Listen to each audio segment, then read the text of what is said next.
Now, KOB Eyewitness News 4 at 6. The Balloon Fiesta attracts hundreds of thousands of visitors every year. What the county is doing to get them to stick around. After a crushing loss, one New Mexico high school is simply getting rid of its varsity football team. It's hard to forget this severe weather scene from earlier this summer, but is there a plan in place if similar weather hits the state fair? Dozens of people are out enjoying the first day of the New Mexico State Fair. The weather has cooperated so far, but what if it turns? Meteorologist Jorge Torres is at the fairgrounds. And Jorge, it's been a pretty nice day so far, right? That's right, Tom and Nicole. It has been a great day so far here at the State Fair, but with the heavy rain expected across New Mexico over the next few days, we wanted to see if officials here at the State Fair have any plans in place in case the weather turns south. Back in July, one of the most powerful storms to hit Albuquerque created chaos at Zoo Music.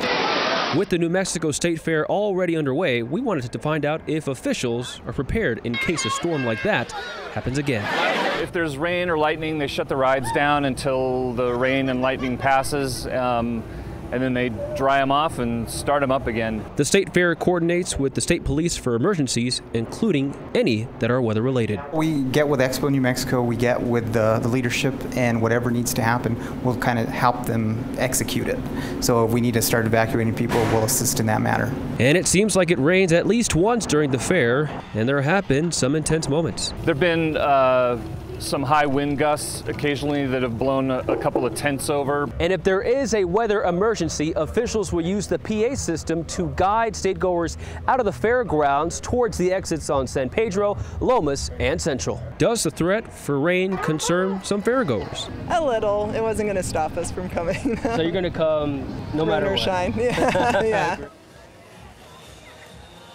Officials say even if it does rain, no worries. There's still plenty to do here at the State Fair since most of the entertainment is covered or indoors. Reporting for the New Mexico State Fair, Jorge Torres, KOB Eyewitness News 4.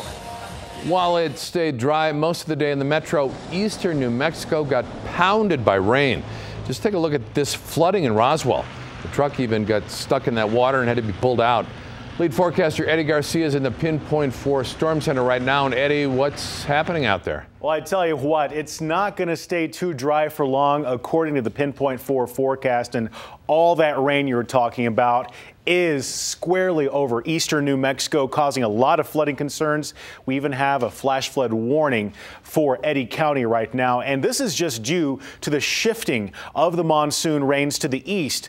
But coming up in my full Pinpoint forecast, I'm talking about all this rain shifting back towards central New Mexico and western parts of the state that were hit very hard by floodwaters. I'll have those details coming up in my full forecast. Meanwhile, Farmington is cleaning up after flooding from yesterday's storms. We'll show you the worst of that damage a little bit later in this newscast.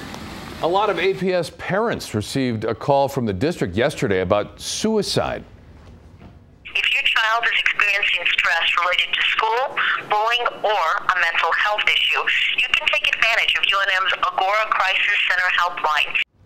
The district says it made robocalls yesterday because it was World Suicide Prevention Day. It was meant to be a public service announcement and remind parents there is help out there for students. The call surprised some parents. Others say they were grateful.